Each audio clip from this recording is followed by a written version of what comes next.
సంగం మండలంలో దువ్వూరు గ్రామం వినాయకగుడి సమీపంలో ఈ రోజు ఉదయం ఘోర ఘటన చోటు చేసుకుంది. ఉదయం 10:45 సమయంలో పులివర్తి వెంకట సుబ్బయ్య కమల దంపతులు ఇంట్లో ఎవరూ లేని సమయంలో అకస్మాత్తుగా భారీ పేలుడు సంభవించడంతో గ్రామం మొత్తం ఉలిక్కిపడింది.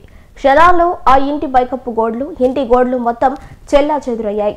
పేలుడు శబ్దం వినగానే స్థానికులు పరిగెత్తి వచ్చి వెంటనే ఫైర్ సిబ్బందికి సమాచారం అందించారు. స్పందించిన ఫైర్ సిబ్బంది కొన్ని నిమిషాల్లోనే సంఘటనా స్థలానికి చేరుకుని పరిశీలించారు. ప్రాథమిక సమాచారం ప్రకారం గ్యాస్ పైప్ లీక్ కారణంగా ఈ భారీ పేలుడు సంభవించినట్లు ఫైర్ సిబ్బంది తెలిపారు. అదృష్టవశాత్తు ఆ సమయంలో ఇంట్లో ఎవరూ లేకపోవడంతో పెద్ద ప్రాణ నష్టమే తప్పింది. సంగం మండలంలో దువ్వూరు గ్రామం వినాయకగుడి సమీపంలో ఈ రోజు ఉదయం ఘోర ఘటన చోటు చేసుకుంది. ఉదయం 10:45 సమయంలో పులివర్తి వెంకట సుబ్బయ్య కమల దంపతుల ఇంట్లో ఎవరూ లేని సమయంలో అకస్మాత్తుగా భారీ పేలుడు సంభవించడంతో గ్రామం మొత్తం ఉలిక్కిపడింది. క్షణాల్లో ఆ ఇంటి పైకప్పు గోడలు, ఇంటి గోడలు మొత్తం చెల్లాచెదురయ్యాయి. పేలుడు శబ్దం వినగానే స్థానికులు పరిగెత్తుకు వచ్చి వెంటనే ఫైర్ సిబ్బందికి సమాచారం అందించారు. స్పందించిన ఫైర్ సిబ్బంది కొన్ని నిమిషాల్లో సంఘటనా స్థలానికి చేరుకుని పరిశీలించారు. ప్రాథమిక సమాచారం ప్రకారం గ్యాస్ పైప్ లీక్ కారణంగా ఈ భారీ పేలుడు సంభవించినట్లు ఫైర్ సిబ్బంది తెలిపారు. అదృష్టవశాత్తు ఆ సమయంలో ఇంట్లో ఎవరూ లేకపోవడంతో పెద్ద ప్రాణ నష్టం తప్పింది. వెంకట సుబ్బయ్య బతుకుదెరువు కోసం బ్లూ డాట్ డెలివరీ బాయ్ గా పనిచేస్తున్నారు. పేలుడు ప్రభావంతో ఇల్లు పూర్తిగా దెబ్బతినడంతో పాటు ఇంట్లో ఉన్న సామాన్లు కూడా నాశనమయ్యాయి. మొత్తం 18 లక్షల మేర ఆస్తి నష్టం జరిగినట్లు అంచనా. గ్రామస్తులు ఈ ప్రమాదం చూసి దిగ్భ్రాంతి వ్యక్తం చేస్తూ బాధిత కుటుంబానికి ప్రభుత్వం తక్షణ సహాయం అందించాలని కోరుతున్నారు.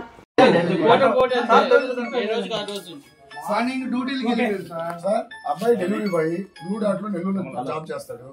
Delivery boy courier Nellore boy. అమ్మాయి వచ్చేసి బుచ్చిలో దేవసేన నర్సింగ్ హోమ్ లో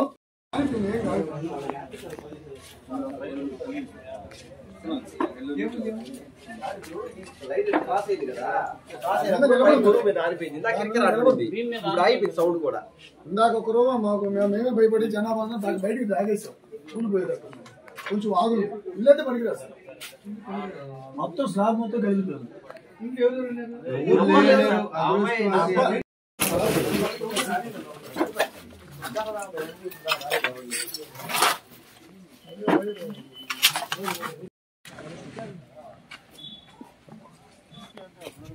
ఒక్క నిమిషం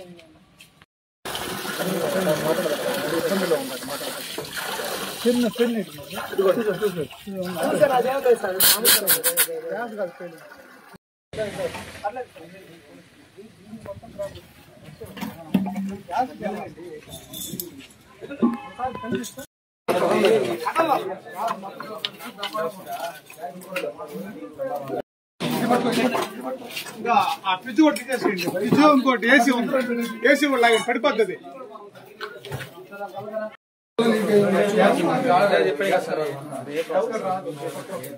కానీ ఈ విధంగా ఎప్పుడు జరగలేదు కాబట్టి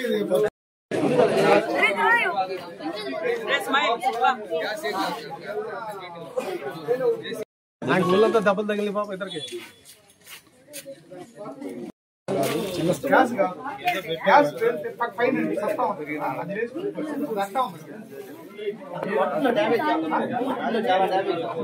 ఏం కాదు అయింది హాల్లోనే జరిగింది.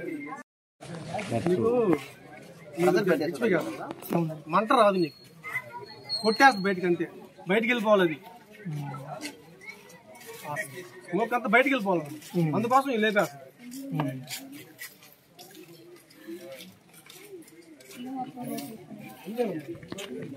అదృష్టం పిల్లలు హాస్టల్ పోవడం, వీళ్ళు గ్యాస్ మామూలుగా రెగ్యులర్ కాడ స్టవ్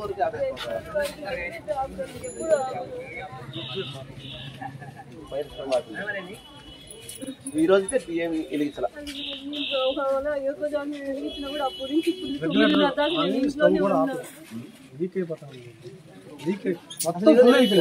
గ్యాస్ మొత్తం ఫుల్ అయిపోయింది.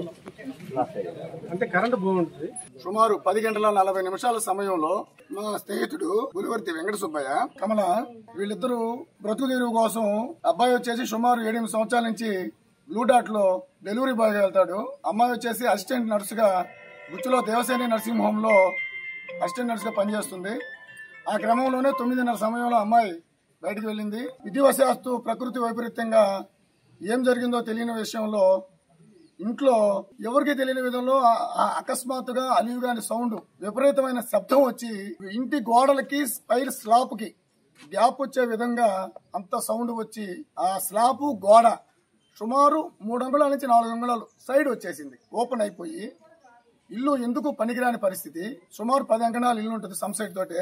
ఆ ఇల్లు సుమారుగా 15 లక్షలు విలువ చేస్తుందని చెప్పి ఆ ఫైర్ డిపార్ట్మెంట్ వచ్చిన వాళ్ళ అధికారులు కొందరు తెలపడం జరిగింది. సుమారు 2.5 నుంచి 3 లక్షల దాకా ఆ ఫ్రిడ్జ్ అయితేమి, ఏసీ అయితేమి ఇటువంటి వాళ్ళు చెప్పడం జరిగింది. అది ఏ విధంగా జరిగిందని గ్రామస్తులు అందరూ అడుగగా, సిలిండర్ బాగుంది, గ్యాస్ సిలిండర్, ఆ పైపు వల్ల లీక్ అయి ఉండొచ్చు, ఏదో ఒక రూపంగా వీళ్ళు ఆన్ చేసి మర్చిపోయి ఉండొచ్చు. ఏ విధంగా అయితే గ్యాస్ బయటకు వచ్చింది, తలుపులన్నీ క్లోజ్ చేయడం వల్ల ఒక డ్రాప్ గ్యాస్ కి బయటకు వెలువడిన తర్వాత 250 వాట్స్ గా అది మారుతుంది వాయు రూపంలో వచ్చే లోపల. ఆ స్ప్రెడ్ అయిన తర్వాత అదంతా బయటకు వచ్చిన తర్వాత కరెంటు వచ్చిపోయి ఉండొచ్చు. ఆ సందర్భంలో అప్పుడు ఆ గ్యాస్ పేలుడికి వచ్చే మంట రాకుండా ఫైర్ బయటకు పోయేదానికి చూపిస్తుంది. అందువల్ల ఈ ప్రమాదం జరిగిందని చెప్పి వాళ్ళు తెలుపడం జరిగింది. రిపోర్ట్ కూడా ఈ రోజు ఇస్తామన్నారు. స్టాంప్ అన్ని ఆత్మకూరు స్టేషన్ కు వచ్చిన తర్వాత రమ్మన్నారు. ఒక 1 అవర్ లో మమ్మల్ని రమ్మన్నారు. మేము పోయే తీసుకొని ప్రత్యామ్నాయంగా ఎవరిని కలవాలో మాకు అర్థం కావడం లేదు.